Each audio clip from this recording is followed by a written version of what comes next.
भाजपा किसी भी मुख्यमंत्री के चेहरे पर सामने नहीं आ रहे, सिर्फ कमल का फूल दिखाया जा रहा है या फिर मोदी जी की शक्ल दिखाई जा रही है। तो क्या लगता है इस बार मोदी और कमल के फूल के नाम पे चुनाव लड़ा जाएगा? कांग्रेस राज में आपने देखा होगा, उन्होंने घोषणा पत्र को दराज में रख दिया, घोषणा पत्र की एक भी चीज़ को अमल में नहीं लाया। क्या लगता है आप इस बार ओला परिवार के, जो ओला का परिवार का गढ़ माना जाता है, इसको ढहा पाएंगे? यहाँ के विधायक ने विधायक कोष के अलावा मंत्री रहते हुए भी 2 कार्यकाल में मंत्री रहे, उसके अलावा एक नया पैसा यहाँ के विधानसभा क्षेत्र में नहीं लगवाया। अब वो व्यक्तिगत बातें जो कर रही हैं, इस बात का जवाब तो उनको कोर्ट में देना पड़ेगा।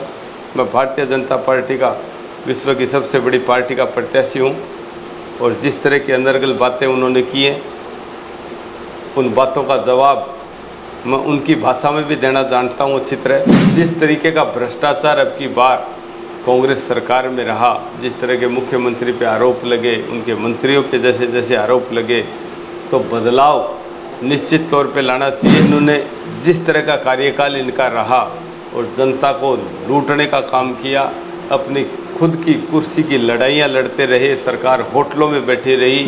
अब की बार आपको इस बात का अंदाज़ा लग जाएगा, इस बात का जल्दी, कि ओला परिवार अब की बार उनका आखिरी चुनाव होगा।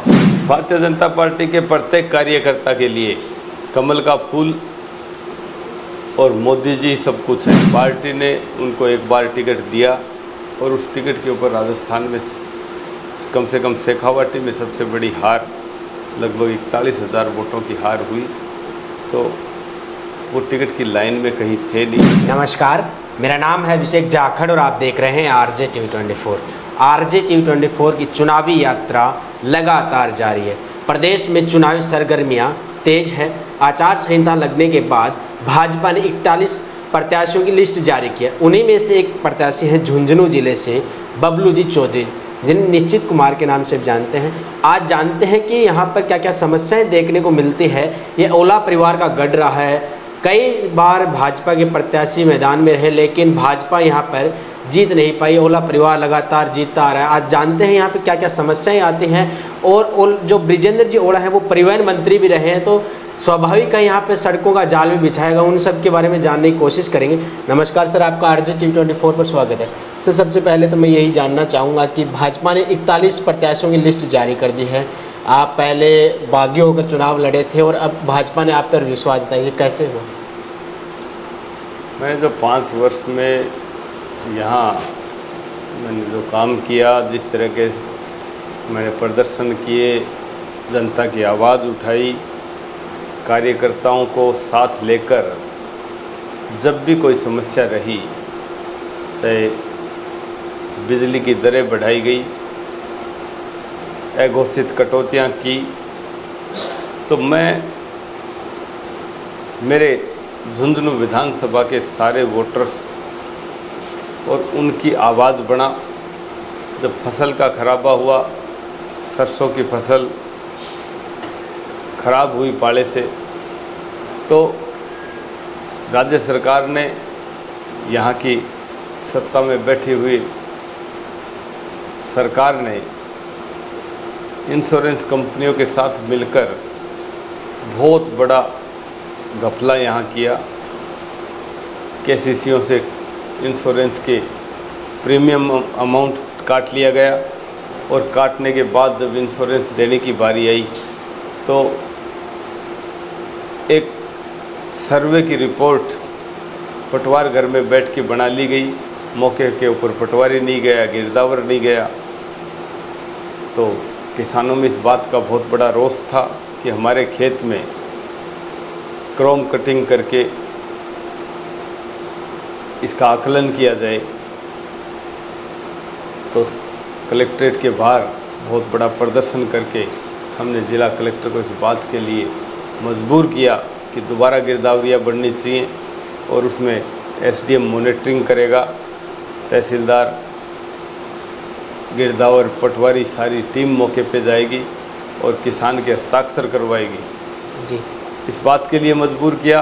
और जिस तरह से 5 वर्ष तक यहाँ कार्यकर्ताओं की हर बात को लेकर रोज़ाना धरना प्रदर्शन, कभी ज्ञापन देना, कभी अधिकारियों से उनके काम कराने का जो काम मैंने किया और जो पहले प्रदर्शन किया, उसके बदौलत भारतीय जनता पार्टी ने मेरे जैसे एक साधारण से कार्यकर्ता को टिकट दी। सर, आपने कहा काम करवाने के बाद, तो काम करवाने से मैं ये जानना चाहता हूँ, आपके जो मौजूदा विधायक है बृजेंद्र जी ओला, जो कि सरकार में परिवहन मंत्री भी हैं और लगातार ओला परिवार का राज रहा है यहाँ झुंझुनू में, तो यहाँ पर झुंझुनू विकास की जो दर है वो कैसे देखते हैं? देखो, विकास की दर में पहले सीकर और चूरू दोनों झुंझुनू से पीछे थे। आप पीछे के इतिहास को उठा के देखिए कि महिला शिक्षा में झुंझुनू सबसे आगे था। बिल्कुल। झुंझुनू में कॉलेज, अस्पताल यहाँ के सेठ साहूकारों ने बहुत पहले बना दिए थे। सीकर हमारे से पीछे था, चूरू बहुत ज़्यादा पीछे था, लेकिन वहाँ के जनप्रतिनिधि, उन जनप्रतिनिधियों की भावना काम कराने की थी। हमारे जनप्रतिनिधि ऐसे थे जो बनने के बाद जनता की सुध नहीं लेते थे। तो जब तक कोई भी आप खेत की रखवाली नहीं करेंगे तो उसको कोई भी रखवाली अगर करने वाला सही होगा तब ही काम हो सकता है। यहाँ के विधायक ने विधायक कोष के अलावा मंत्री रहते हुए भी 2 कार्यकाल में मंत्री रहे, उसके अलावा एक नया पैसा यहाँ के विधानसभा क्षेत्र में नहीं लगवाया।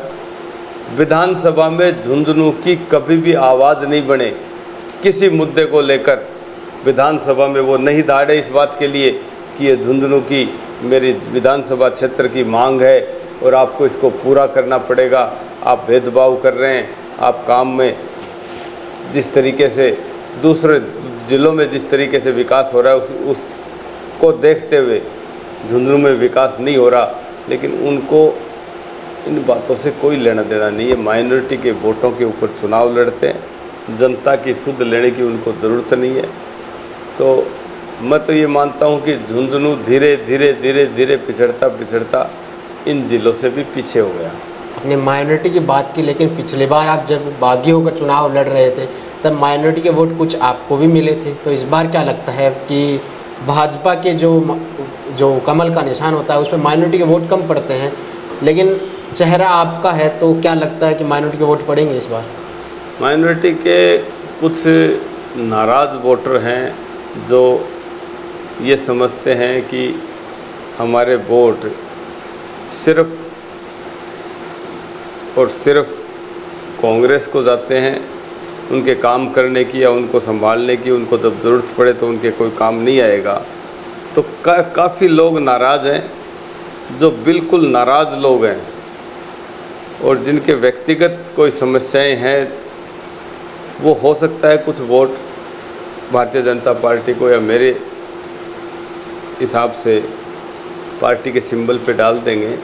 बाकी ज़्यादातर गिनती यही की जाती है कि ये पूरे के पूरे वोट कांग्रेस के वोट हैं। अच्छा, आपने बोला कि संभाल लेते हैं, तो मैंने सुना आपके विधायक जी हैं जो कि यहाँ पे क्षेत्र में उनका कोई कार्यालय भी नहीं है या दिखाई भी नहीं देते हैं, ऐसा कुछ भी है क्या? अभी चुनावी साल है, अभी कोई आपको हो सकता है बैनर ये गांव में बोर्ड लगाते हुए घूम रहे हैं।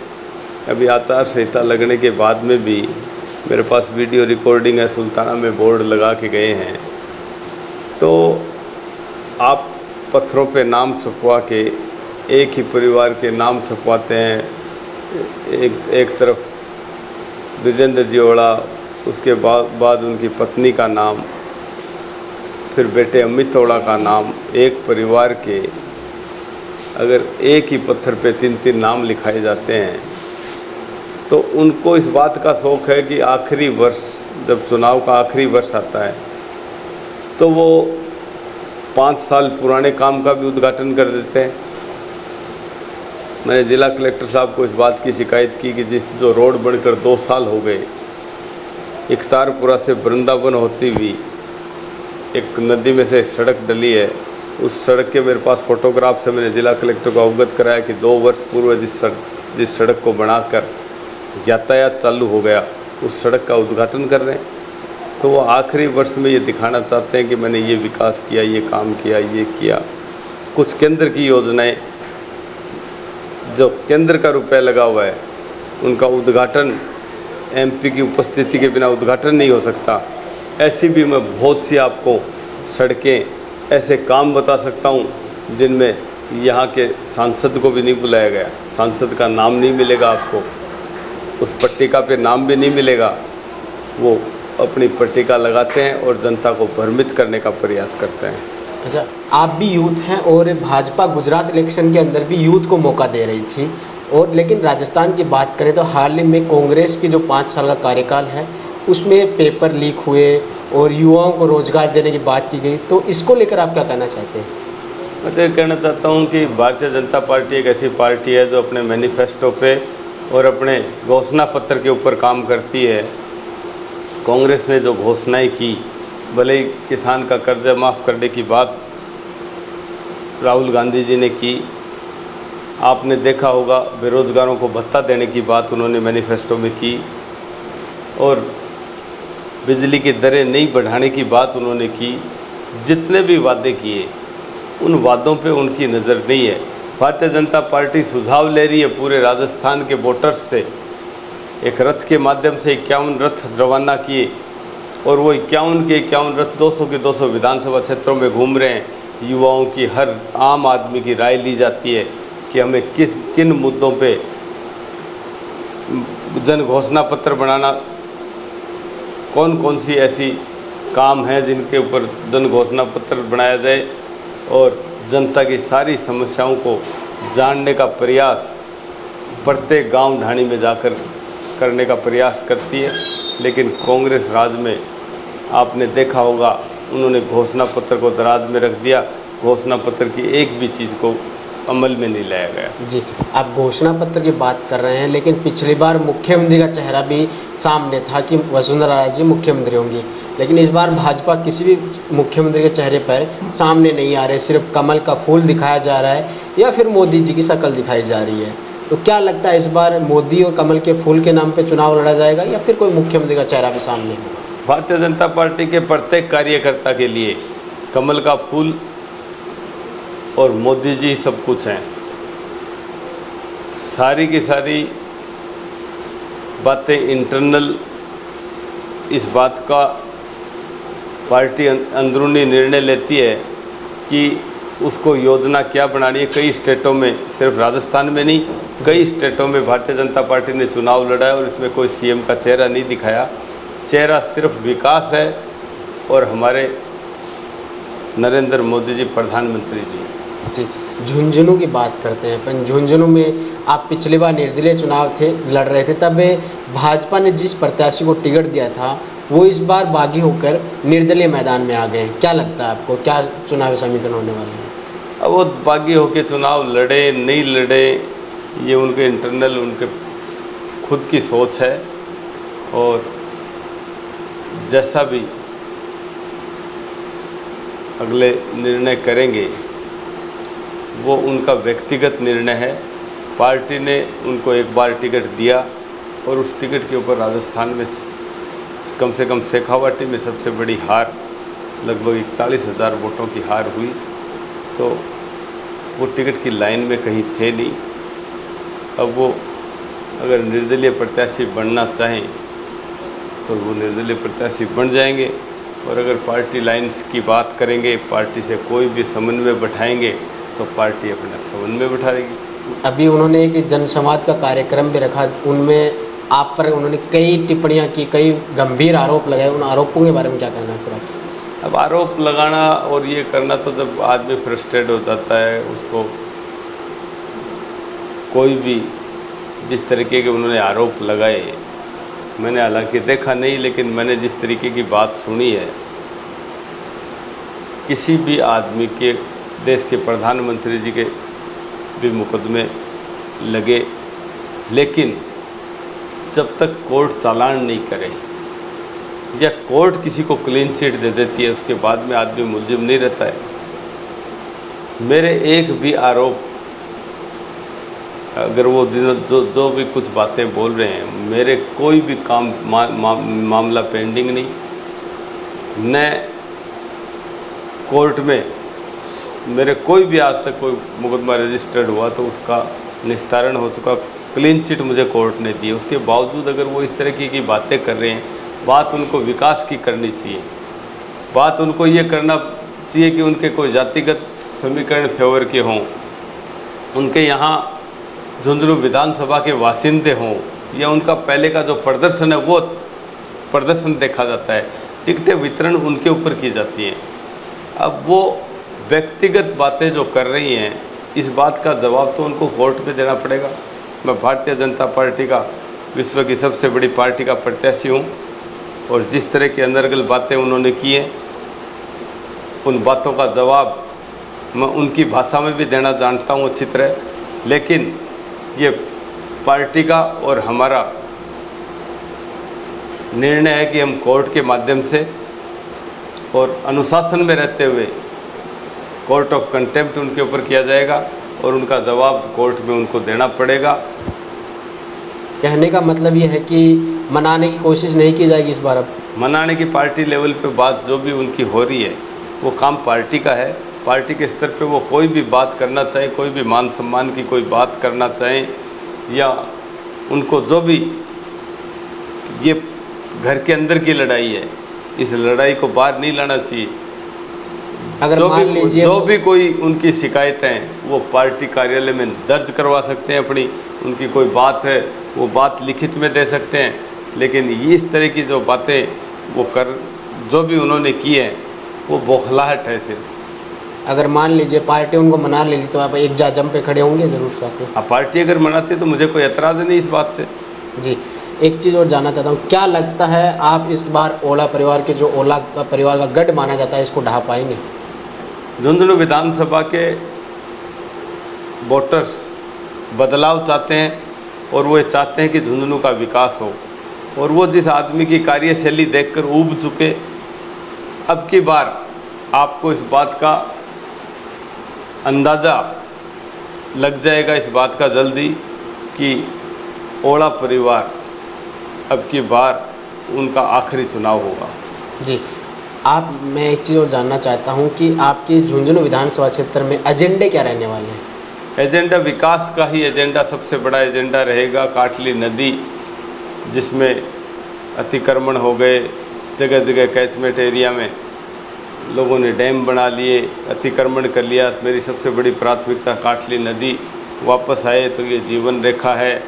जो खेल यूनिवर्सिटी है, उसका खेल यूनिवर्सिटी यहाँ बहुत पहले बन जानी चाहिए थी। ये सैनिकों का जिला है। अभी आपने सैनिक भर्ती की, आपने सुना होगा अभी कुछ दिनों पे अग्निपथ और अग्निवीर भर्ती कार्यालय को बीकानेर ले जाने की बात चल रही है, और मंत्री जी उसके ऊपर कोई टिप्पणी नहीं कर रहे। अपनी सरकार में बैठे वो इस बात का प्रयास भी नहीं करते हैं। तो हमारा तो भ्रष्टाचार मुक्त झुंझुनू रहे और विकास के मुद्दे के ऊपर चुनाव लड़े। जी, आखिरी सवाल, आप हमारे चैनल के माध्यम से झुंझुनू के लोगों को क्या कहना चाहेंगे? मैं झुंझुनू के लोगों से यही कहना चाहूँगा कि आप बदलाव करके देखिए। जिस तरह की इनकी कार्यशैली है, और कांग्रेस की जो 5 साल की जो इन्होंने जिस तरह का कार्यकाल इनका रहा, और जनता को लूटने का काम किया, अपनी खुद की कुर्सी की लड़ाइयाँ लड़ते रहे, सरकार होटलों में बैठी रही, और जिस तरीके का भ्रष्टाचार अब की बार कांग्रेस सरकार में रहा, जिस तरह के मुख्यमंत्री पे आरोप लगे, उनके मंत्रियों पे जैसे जैसे आरोप लगे, तो बदलाव निश्चित तौर पे लाना चाहिए। और यहाँ की जनता को आज 5 योजनाओं से लगातार भारतीय जनता पार्टी गुजरात में जीतती आ रही है। केंद्र में और स्टेट में दोनों जगह एक सी सरकार रहती है, सारी योजनाओं का लाभ मिलता है। आप उत्तर प्रदेश की देख लीजिए, उत्तर प्रदेश में बदलाव लेके आए, वहाँ की स्थानीय पार्टियों ने क्या हालत उत्तर प्रदेश की कर दी थी। आज आप देख रहे हैं कि विकास का मॉडल उत्तर प्रदेश की पूरी हिंदुस्तान उसकी तरफ देखता है। तो मैं तो ये कहना चाहूँगा कि राजस्थान में भी बदलाव होना चाहिए और इस झुंझुनू का उसमें भागीदारी होनी चाहिए। यहाँ से भारतीय जनता पार्टी को जिताकर उनको उस विकास में और उस भारतीय जनता पार्टी के राज में उनकी भागीदारी होनी चाहिए। जी बहुत बहुत धन्यवाद, आपने हमें कीमती समय में से हमें समय दिया। तो ये थे हमारे साथ झुंझुनू से भाजपा के प्रत्याशी बबलू जी चौधरी। अब देखना यह दिलचस्प होगा कि आमने सामने की टक्कर में कौन विधानसभा पहुंचता है। लेकिन आप RJ T24 की चुनावी यात्रा को देखते रहिए। राजस्थान में चुनाव है और सब लोग चुनावी रंग में रंग चुके हैं। फिर मिलते हैं किसी नए चेहरे के साथ, तब तक के लिए मुझे दीजिए इजाज़त। मैं आपके साथ अभिषेक जाखड़, नमस्कार।